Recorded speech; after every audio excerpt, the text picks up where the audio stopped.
Better get the bed hit. No more of this running on, Dawson.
Hey, what's up? What's going on? Putting everything away right now. Fuck, it's a big thunderstorm tonight.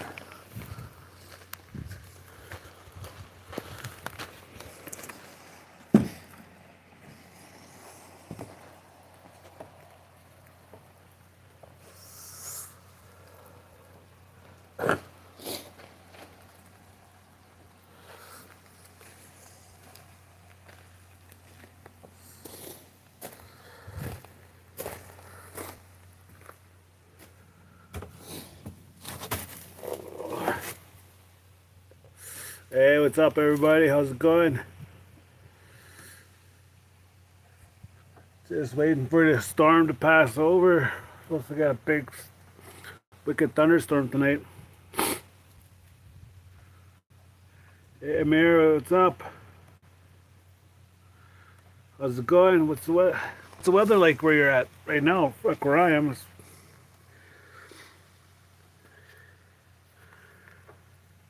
getting a thunderstorm.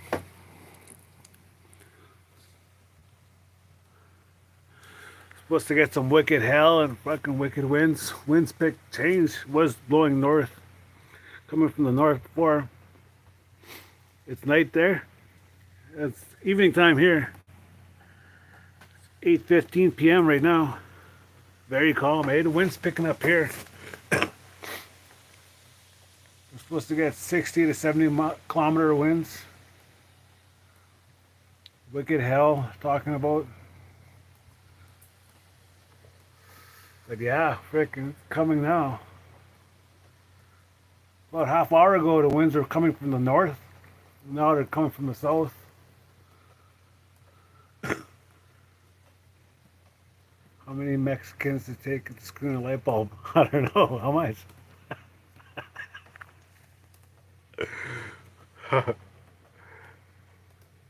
Just one. Hey, William, what's going on? How much? Just enjoying this weather outside. Hey, shout out to Amsterdam. What's up? I'm located in Armstrong, Ontario, in Canada. I'm not bad. Just waiting for this storm to come. I love thunderstorms. Like seriously, thunderstorms are my favorite.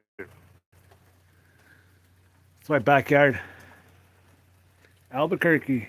Nice. What's up? How's it going, Moss?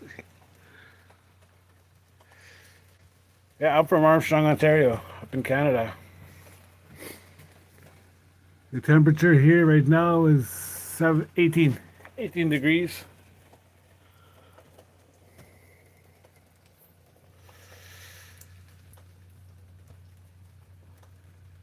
HSMA, me too. Albuquerque. You're from Albuquerque also?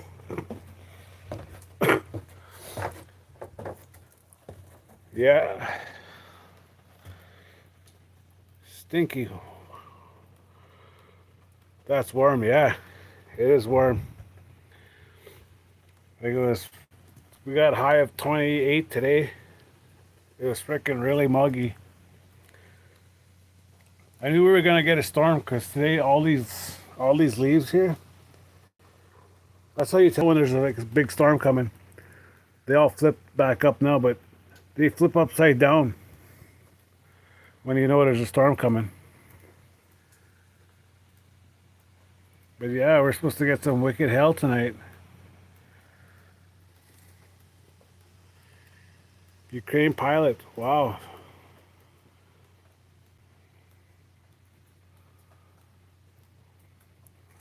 It's from New Ukraine, once known as America.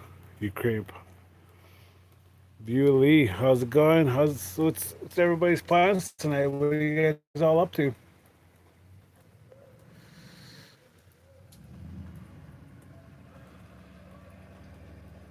Like I said, I'm just waiting for the storm to kick in, man. I'm pumped for it. There's my neighbor's dog, Nova. He's about almost 9 months old. Apache, no for Democrat. The type of guy that eats spaghetti with a spoon. Fuck. I eat spaghetti once in a while, but basically I live off the land. Everything wild meat. My whole family's like that. We all eat wild meat. We eat rabbits, partridge, moose, geese, ducks, variety of sorts of ducks.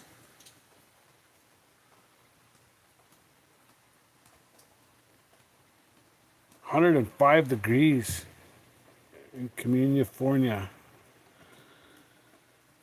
Wow, 105. That's only 18 here.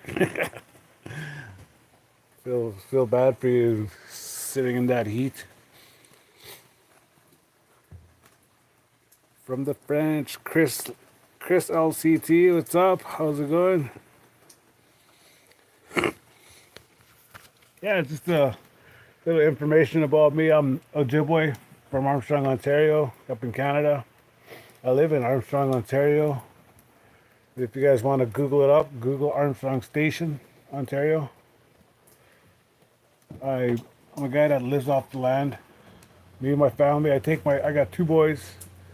I take them both everywhere I go in the bush. I even drop my boys off in the bush. Like my youngest just turned 7, my oldest is 8. Hey Fernette, hey Wendy, how's it going? Yeah, like I said, I drop my boys off in the bush. Like I'll go, I don't know, 40 clicks down the bush and give them a backpack and stuff like that with lunch and that, and tell them see you later. Pick you guys up tonight. That's how I train my boys. I train them to live in the real world, eh? Oh yeah, these boys they're not bad. I think the only dangerous animal that we probably encounter right now is wolves and bears. But this time of year coming up is moose season, eh? So when they get into that rut, they go to basically any kind of call.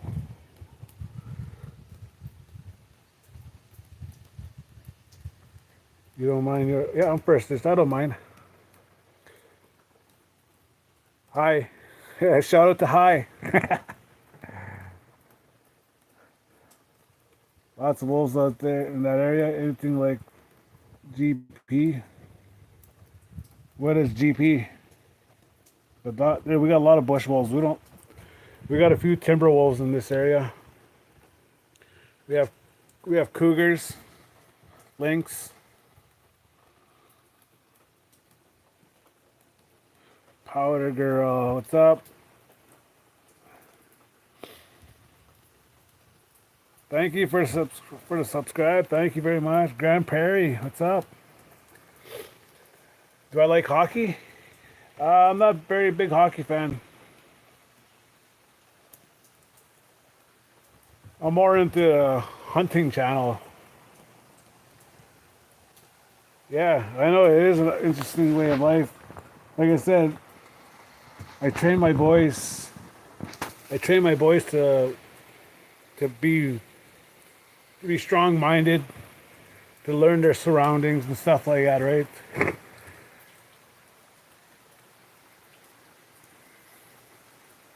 Bear meat, it's pretty good. I'm not too big on eating bear meat because I only eat it if somebody cooks it. I won't shoot it. But Rick, man, we're getting a downpour now. It's just starting. Yeah, they call for severe winds, hail size up to, I guess, I don't know, Canadian loony. We're supposed to get 60 to 70 kilometer mile winds. But yeah, thank you for the subscribe. Hit that like button, you guys. Oh shit. Seen a bright light in the sky. It's cloudy. I don't know if we're. Can you guys see meters during the day? I'm not sure. I never look in the sky to notice. What it tastes like, I don't know how to describe bear meat. It would probably taste like a steak, like a medium rare steak, I guess. Like that's the best I can. It doesn't taste like chicken, I can tell you that.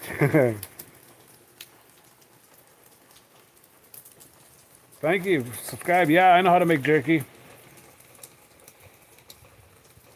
I go to a buddy's house. He's got all the equipment to make like smokies and stuff like that, and pepperettes and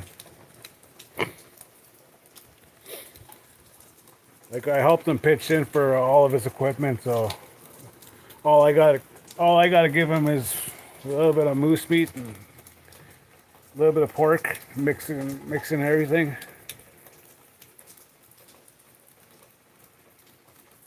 Yeah, there's a lot of work into prepping it. I usually air dry mine for about 2 days. Air dry it and I'll make a fire and I'll burn cedar and let it smoke in the cedar for a bit.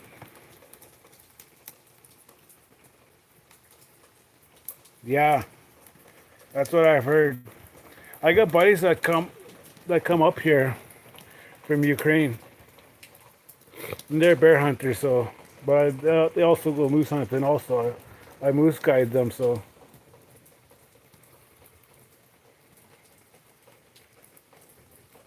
yeah, I do a lot of moose guiding. I do a lot of fish guiding. Like I said, when I do go in the bush, I do take my boys with me, right? So, 'cause, like my dad is sick. He's got cancer. He's got liver cancer and kidney cancer. So I hook him up to a dialysis machine every night here at home because he does not want to do it in the hospital because he doesn't want to. They say he doesn't want to die in the hospital. He'd rather die at home. So I take care of him that too. Biggest moose, let's say 59 and a half. Thank you for that. I'll show you a picture.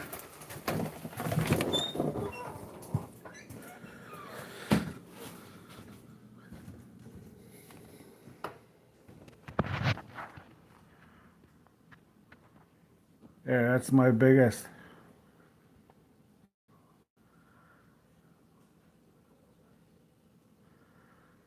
If you see that, 2007.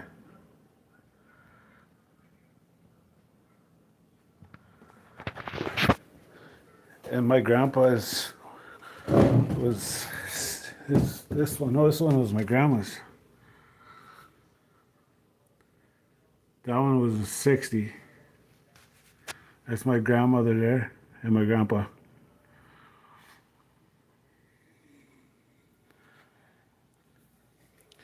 Yeah, it is a lot of meat but I don't shoot for sport, eh? Like I harvest moose, and I keep a few bags out of it sometimes, and I'll distribute the whole moose to my whole community. Like I give meat to people that can't get moose meat, right? That can't go hunting no more or no vehicle. I give it to them. I've been asked by a lot of elders in my home community here when I'm going moose hunting. So Like I'm native, I'm allowed to hunt all year round, but I only hunt them when I'm asked by a few people, a lot of people that need it, right? Like I don't go out there and shoot 10 moose and keep it all to myself. No, that's no to me.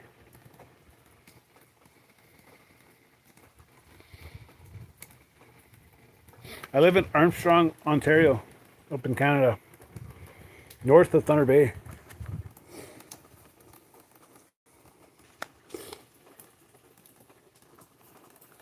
Yeah, so that's what I do. That's all.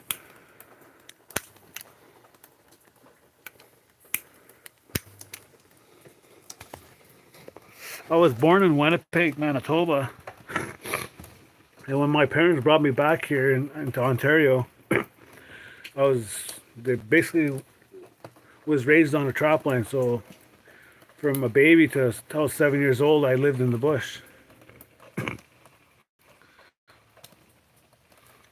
Yeah, so I was on trap line growing up. So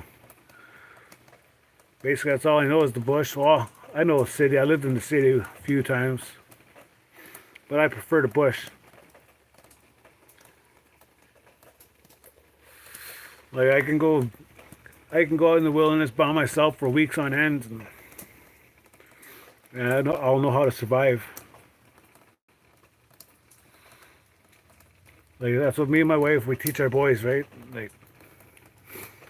Like sure, which kind of sucks. When I was in elementary school, I went through my elementary school here in Armstrong. But when we got to go to high school, we got to travel to Thunder Bay, and we have to live with random parents, right? Random people we never met in our life or never even talked to. Our our reserve pays rent for these guys to take care of us. How old am I? I'm 38.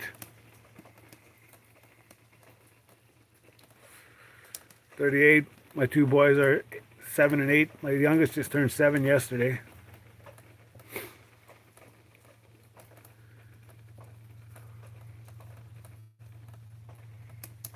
My wife just turned 28.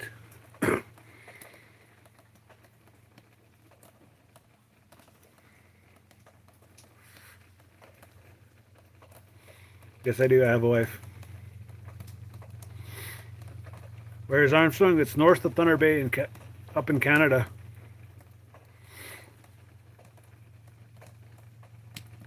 It's Thunder Bay is right on top one of the Great Lakes, Lake Superior.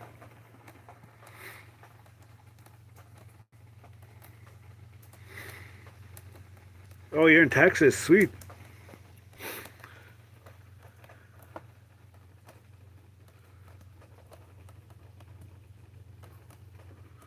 And why am I smoking? I'm allowed to do that. Yeah, we're allowed to smoke where I'm from. It's not illegal. Marijuana is you're allowed to walk around with marijuana in your pocket, smoking on the streets. No, it's not far from Duluth.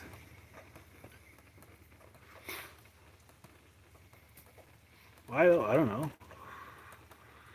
Just the way I grew up in life, right? Like when I started when I left elementary school to high school, like I said, I lived in 11 different homes when I was in high school. Been kicked out, stayed on the street. But I graduated high school. I pushed myself to go through high school. Hey, Jude V, what's up, bro? 110 right now. What did I say it was here? About 13. And we're expecting a big storm tonight. Supposed to get some wicked winds and some loony size hell. Give you a tour of my home. Yeah, I can give you a tour of my home. I'll give you a tour of the outside right now. Then I'll go inside.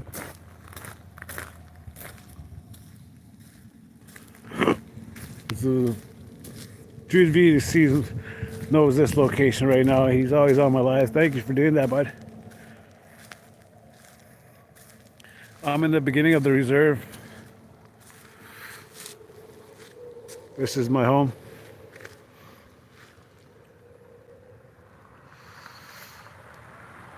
Very nice. One second, you guys. What's that?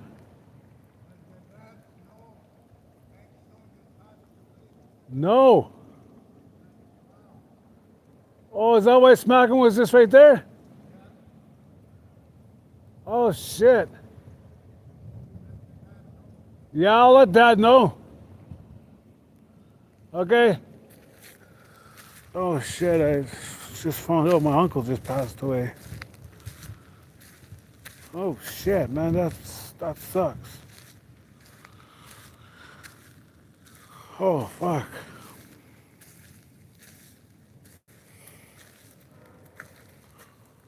That does suck.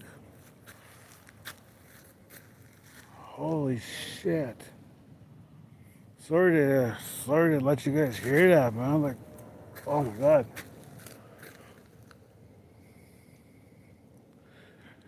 My uncle had cancer also. Like, that's what I'm scared of. Like, he had cancer. He just died of cancer. And my dad's got cancer of liver and kidney cancer. Like, my dad was the guy that was able to lift 20-foot logs over his shoulder, no problem. I could do it also, but now he can't even lift the freaking, can't even lift the chainsaw. It's like, that's how hard it hit.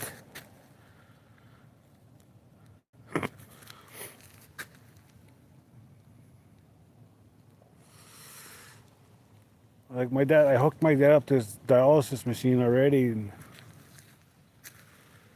oh shit, this sucks.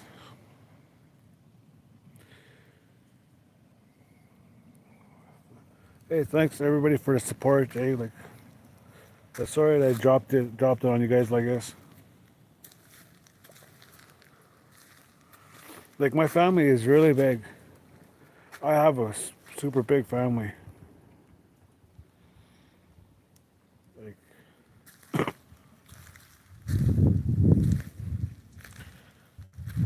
it was weird because it's just today I was just thinking about him. Like, I was gonna go pay him a visit, but I ended up cooking supper for my family, and I said, what, I should have went that quick visit with him.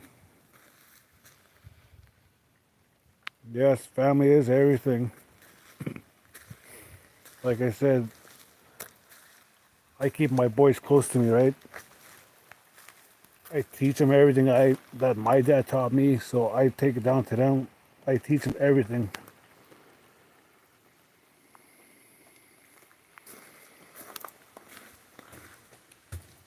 Like I grew up, I lived in the city.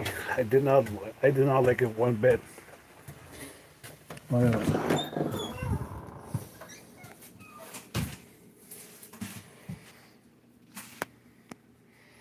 this is my home, my kitchen, my cat.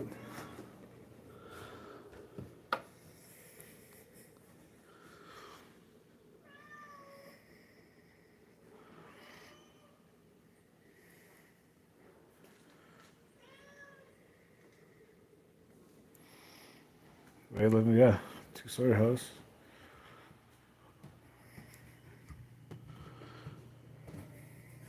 Yeah, I guess it's crashed out already because he's got to go to school tomorrow.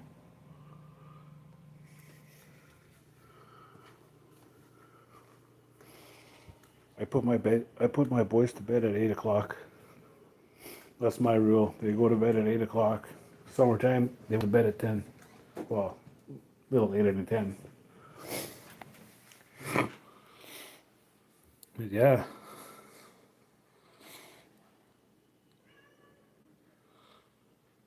you know what the sad part is? Like, I lost my younger brother. I lost my mom. I lost a bunch of relatives. I did not cry once. My wife keeps telling me, that's going to hit hard. I think I got two boys.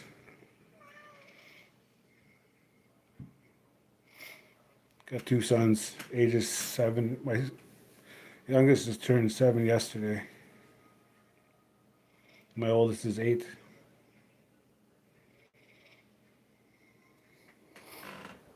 And this one's going on 7 years old. Same age as my youngest.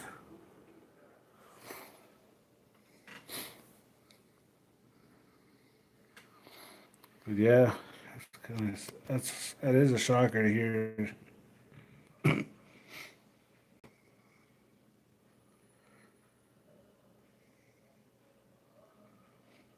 Yeah, it is perfectly okay.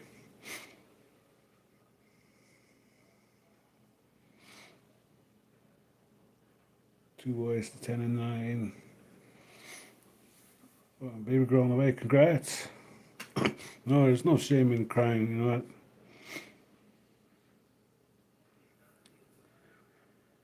I know a lot of guys that don't cry either, but I know a lot of guys that cry lots. You know what? But I don't go and tease them. I don't go and tell people, oh, he's crying, this and that, right?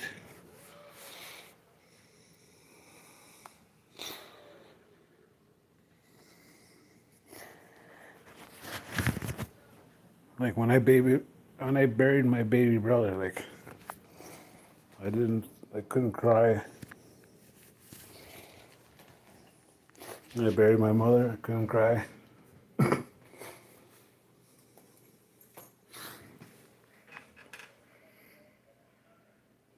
Mama's boys.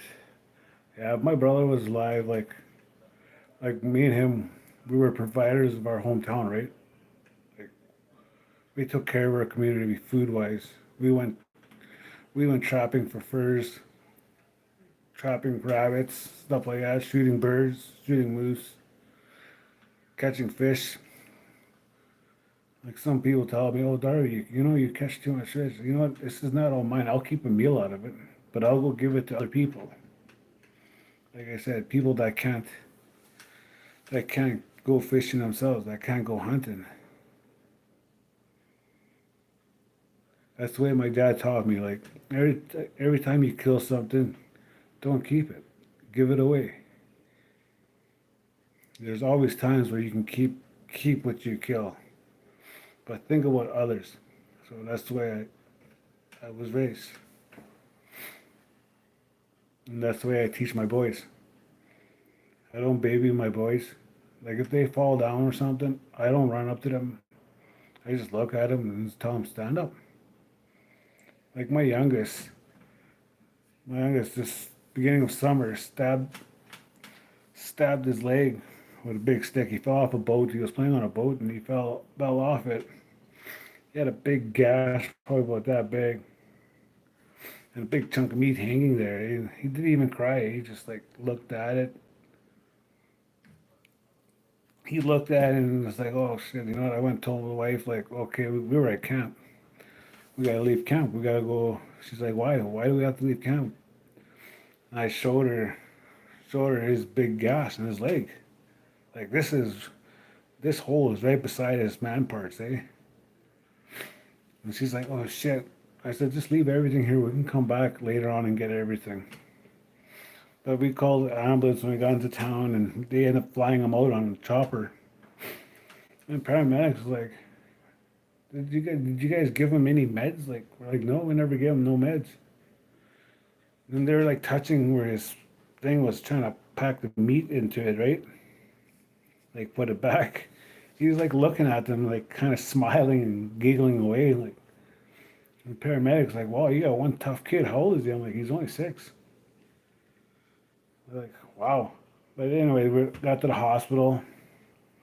He's getting his stitches, eh? Like they're putting numbing cream on it. He's like just so interested in watching himself get stitched up. And there's this other kid that's like 12, 13 years old in the next room, just bawling his eyes out. Eh? I went in the hallway to not check it out, but just let the doctors do their thing. And the mother came out of that room. And she's like, "Oh, what happened to your kid?" I said, got a big stab wound on his leg. He's getting about 13 stitches." She's like, "How old is your boy?" I'm like, 6. She's like, "Wow, my boy's 12. And he's freaking bawling his eyes out. And he's only getting 2 stitches." I was like, I did not want to laugh, but that mother went into the room. She's like, "Man, you better toughen up, man. Like, this little 6-year-old kid in the next room is getting 12, 13 stitches. And he didn't even cry once." I was like, "Holy shit." Like, oh. Like, and my oldest burned both of his hands on touching a wood stove. Like he literally burnt both of his hands, both palms and fingers. They both bubbled right up. When we were way in camp, way in the bush, we were about 40 to 50 miles away from Armstrong along the tracks, train tracks. I was like, shit, we had no phones, no communication with town. We both, we, we used the boat to get to our camp, which is like a 4 hour ride. But so I was like, shit. My wife's like, what are we gonna do? She's panicking. I was like, hey, hon, just don't panic. I said, I got this. So I wrapped his hands up, picked him up, carried him towards the tracks, and we stood around the tracks for about an hour and a half. And I saw a train coming, so I picked up my little man. And as the train went by, I pointed at him, and I was like, then the train honked, but it didn't stop. I was like, I don't know why it didn't stop. About an hour after that, after the train went by, a CN truck came by and stopped. Is there an emergency here with the little kid? I was like, yeah, my little dude burnt his hands. So he's like, jump on the truck. So CN guy, CN workers like went on the radio. He was like, stop all trains coming from west to east. Everybody stop train. And we flew down the tracks in the truck, right? And since then he phoned for us, phoned for paramedics. They met us at the airport. There was 2 ambulances that were there, 6 cop cars. I was like, wow, like hey, the little man's famous. So we jumped off the CN truck and cops asking us what happened. And we told him he burned his hand like we were about to eat supper. And he was beside me 1 second. Second later, all I hear is, psst. I'm like, what the hell was that? Look, and he's holding his hands up, like looking at me. He had burnt skin on the wood stove. Like, not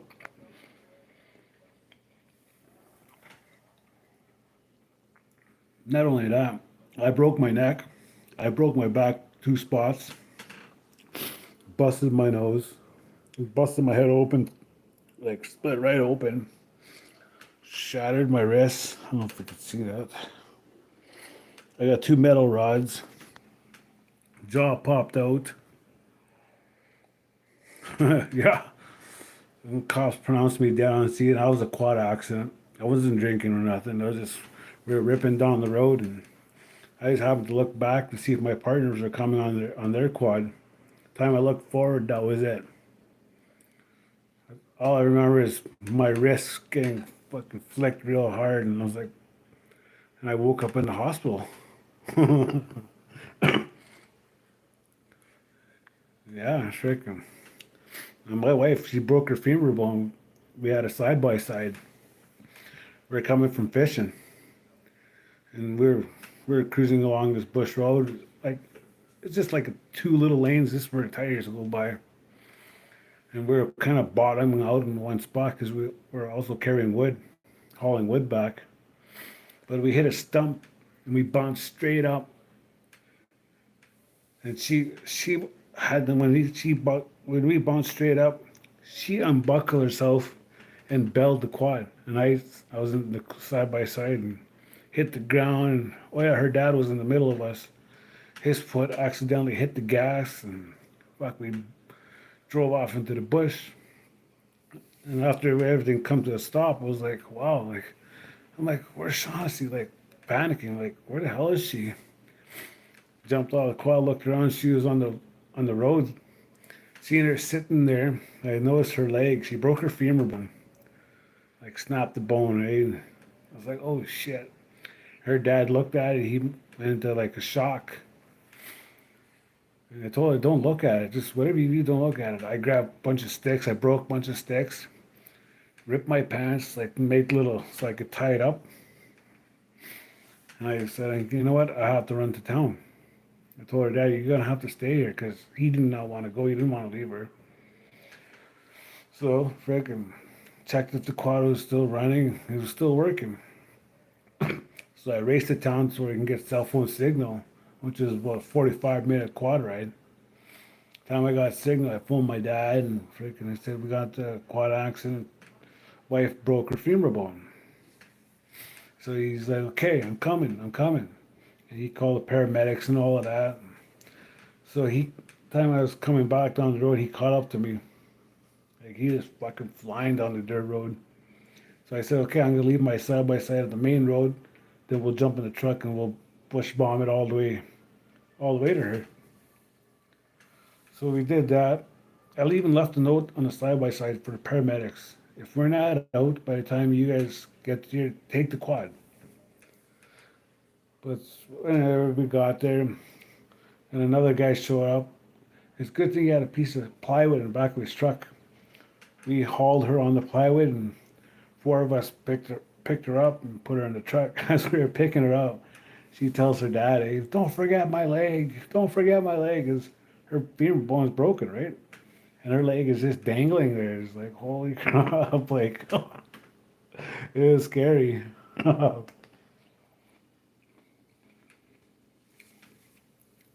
my family's been through lots. We've been through lots in the bush. But you know what? After we all healed up, we just went right back out there.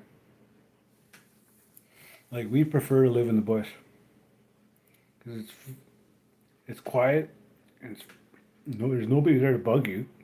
Like that's the reason why we bought Starlink so we can start making videos to show people what we do. Right?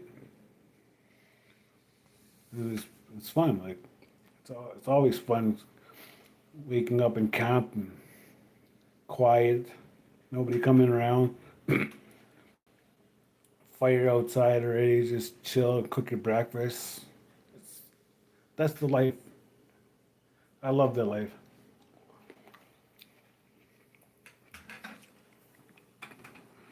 When I was living in the city, our rent for a three-bedroom apartment was just about $1,800, and that wasn't everything included. So, and we ended up staying there for 4 years. You know, it was like working that day to day, paycheck to paycheck wasn't cutting it, man. Like even though I was getting paid once a week as a carpenter, I was on the union. But frick, man, it's like because you gotta buy your food, right? Then you gotta pay your other bills, electricity, water, and stuff like that, and then your rent and your car payment. By the time all that's done, it's like you're left with nothing. And believe it or not, Canada is only getting worse. Like rent's going up again, mortgages are going up in Canada. It's like it's getting hard to survive in the city. I had a lot of buddies that had gone homeless that I worked with that had all nice trucks, nice houses.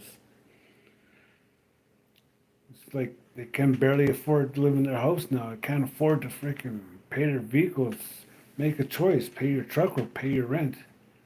And you need a vehicle to get to work, right? So that's why we also moved back home. It's a little cheaper.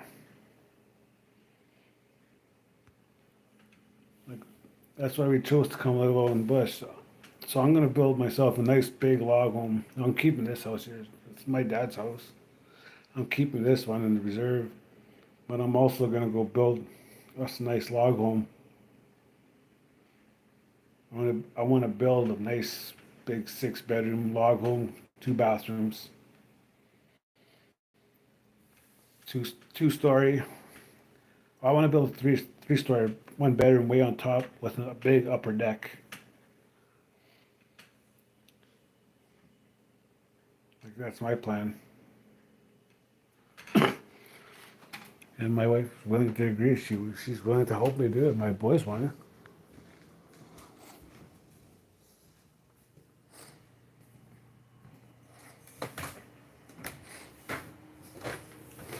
But yeah, you know, like I said, just lost my uncle, but I'm not gonna.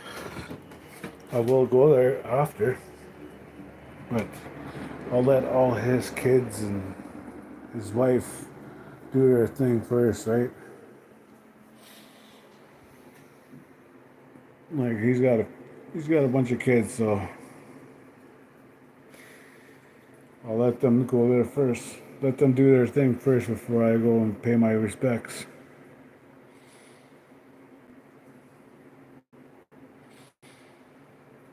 What do you think the budget's gonna be around that? For like that? For what? The budget to build a log home? If I do everything myself, put all my man hours into it, like me and five buddies, we built a few log homes. We built a couple story log homes. It took us like our log homes we build. We don't have cranes and stuff like we don't have heavy equipment, right?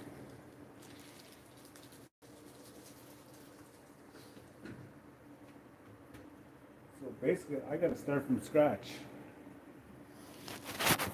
I got to go find my location where I'm gonna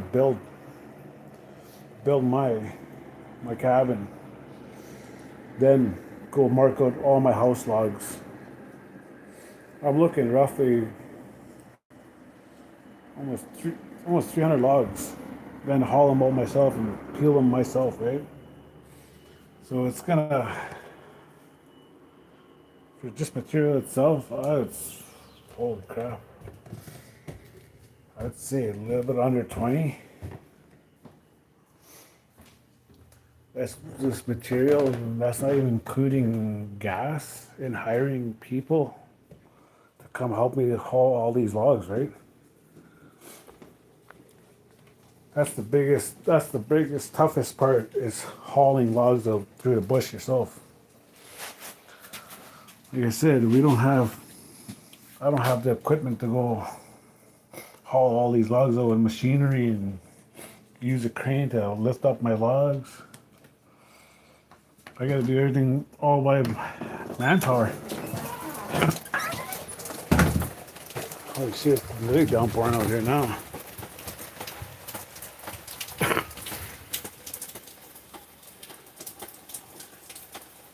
You think 230K? Yeah, about that. It costs us lots for all this. Like, sure, you see on TV people building log homes and make it sound like it's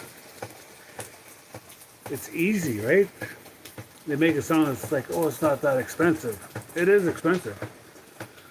Especially we're paying for gas up here over $2, right? Per liter. I know in the States is what? Gallons?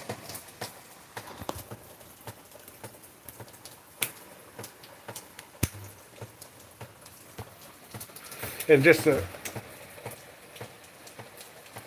alone, like buying the equipment like chainsaws and stuff like that. A chainsaw roughly goes from 1,200 and up. And I'm roughly gonna need 4 of them. So I'm gonna need some to cut down the trees and do my notching. I do everything myself with notching with a chainsaw, right? I don't use no special gadgets like stuff like that. I do everything by eye. That's the way my dad taught me. To just look at wherever your log is, look at it, and just go from there.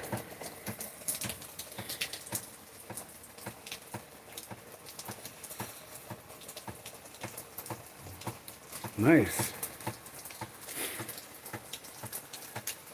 Like I said, we do this too. Like, I bet you guys probably have like the equipment, right? Sure, you guys got the manpower. Like,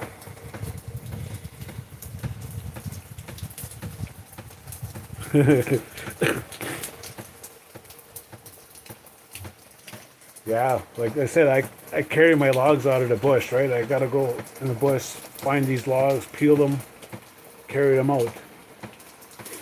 And the best time, I can tell you, the best time to get logs is late fall, winter time. When you peel them, they stay a golden color. But if you get them in the spring, sure, it's easy to peel. But when they start drying up because they're so wet, right? They start drying up, they get brown. But in winter time, everything's like frozen and gone, right? Like water's all evaporated from the log. They stay golden.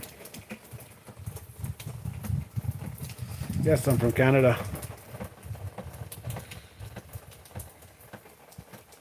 What's up, JR? How's it going?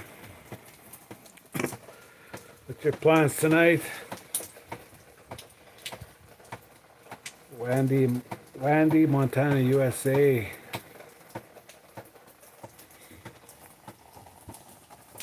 Montana. It's 11 degrees now. 11 degrees now. A big part of the storm hasn't hit us yet. Just getting some rain. Don't hear any thunder yet.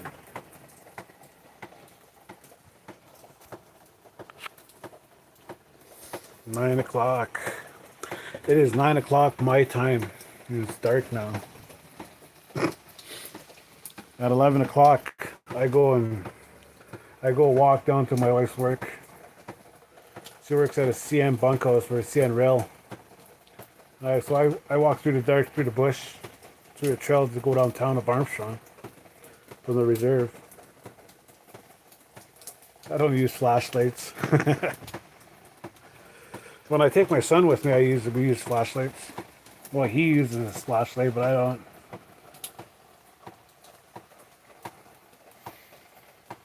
Like wherever I go when I'm in the bush, I always leave a little mark on a tree, right? Just showing that you walked through there once or twice or something. I've gotten lost in the bush a lot of times. And one thing you don't do when you get lost is don't panic.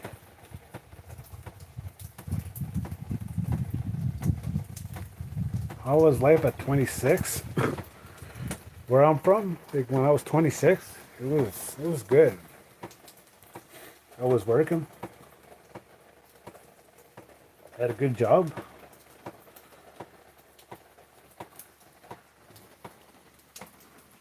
I work for my auntie. She has a resort. She has like 8 bush planes. So I worked for her for a few times to go renovate some of her cabins.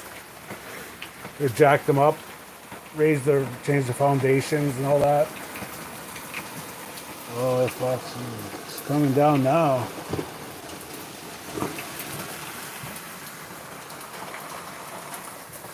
That's my rain bucket. I emptied that before it started raining. And it's already quite a bit. And the rain just started, well, I don't know, half hour ago. Do I wish to go back when I was 26? Well, not really. I did a lot of things I wish I never did. But I had some good friends, though. I lost a lot of friends due to drugs and alcohol. What about you? Do you wish you can go back to 26? Do you wish you could just change that one thing at that age?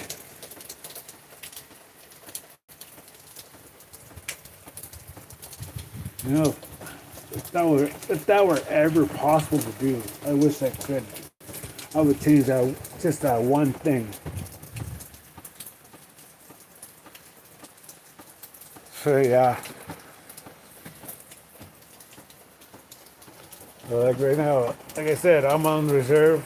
I'm loving it, but the income sucks. Like my wife is the one that's providing work right now. She's got the income. Like in my hometown, there's not very much work. Like if I have to go be a janitor, I will. Like I won't say no to work. I never say no to work. That's one thing I never do is say no.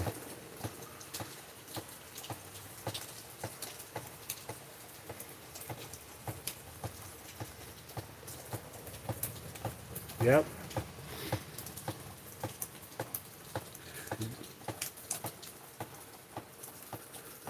Growing up's not pain.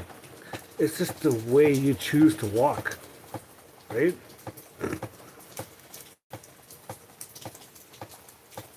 Like, if you want to live a good life, choose that right path.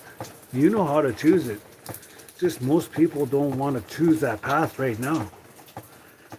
'Cause everybody wants to hang around with their friends, right? And they want to go join crowds and stuff like that. That was the mistake I did growing up, was hanging around with friends.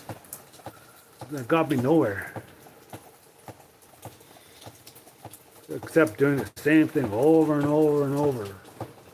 Now that I just me, my wife, and my boys, we're slowly getting places like we're going.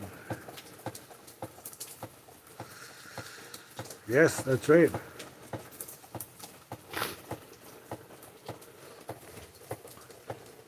But like, believe it or not, there is no right path. It's up to you to choose what you want to do. Don't be a follower. Be the leader. I'm going to give you 3 words to keep in your head that kept me going all my life. Was never give up. I've been through times where I wanted to give up until a buddy told me, you keep those words in your head, never give up.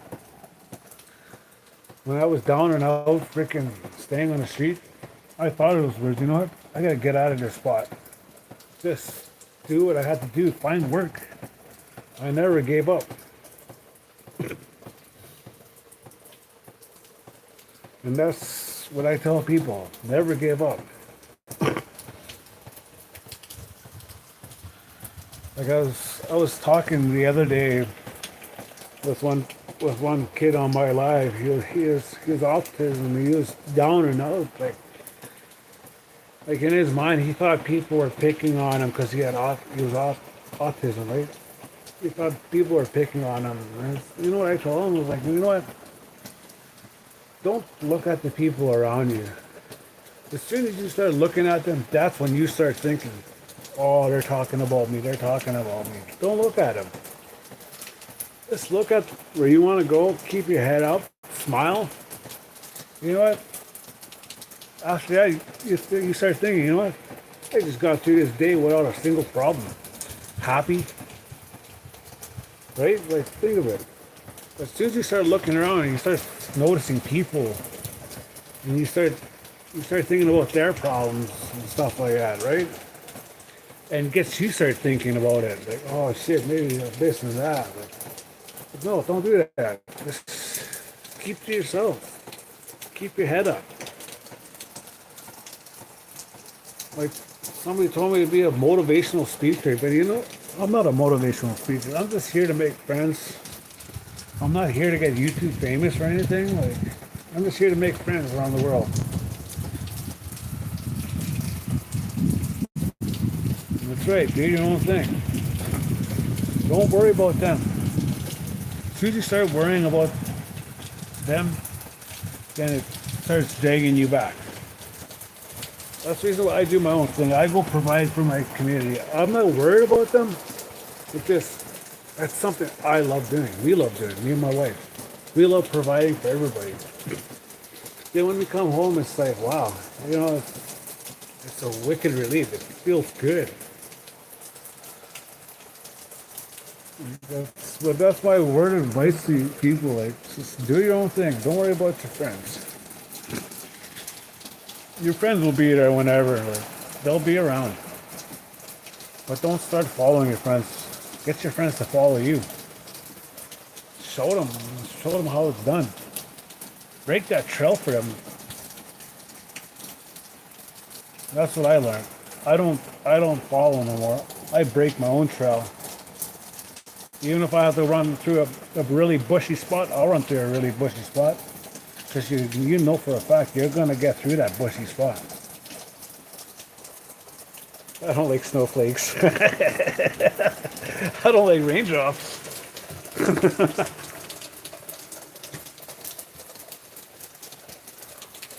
Like the storm, the hard part of the storm hasn't even arrived yet. Like, look at my little rain bucket, dude. It's already filling up pretty quick.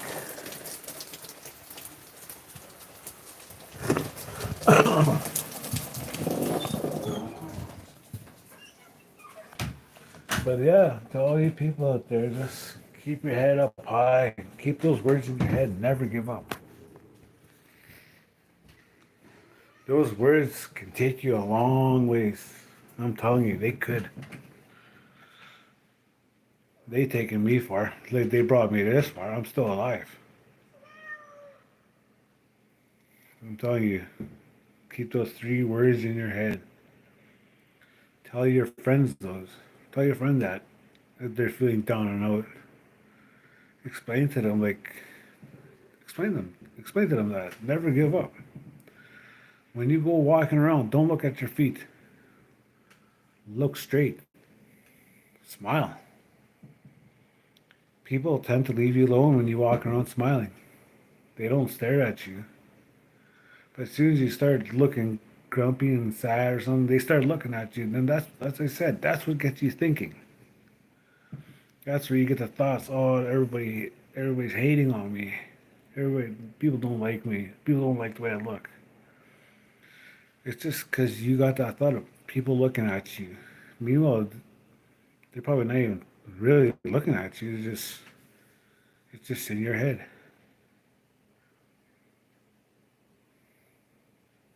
Thank you. Thank you for that, Junior. But yeah, everybody, I gotta get going. Like I said, I just lost an uncle. Sorry to dropped on you guys when you're on my life.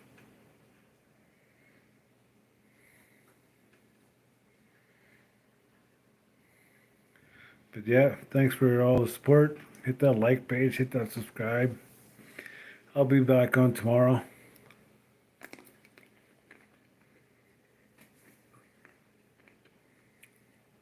Be back on with the clear mind.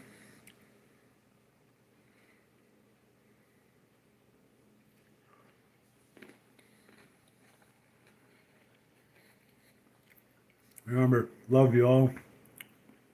Thank you for listening to me. I'll listen to you guys anytime. I'll help you any way I can. But hopefully my words can help you guys out. But yeah, I'll come back on live probably tomorrow sometime. Or pound it out.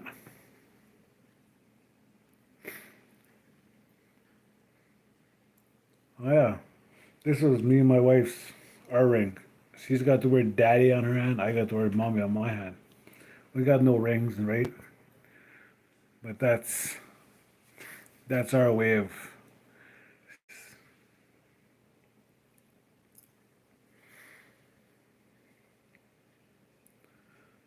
Yep, thank you guys. Thanks for listening. Yep, thank you guys for liking my page. Thank you for subscribing. Love you all. Love you guys. Have a good night.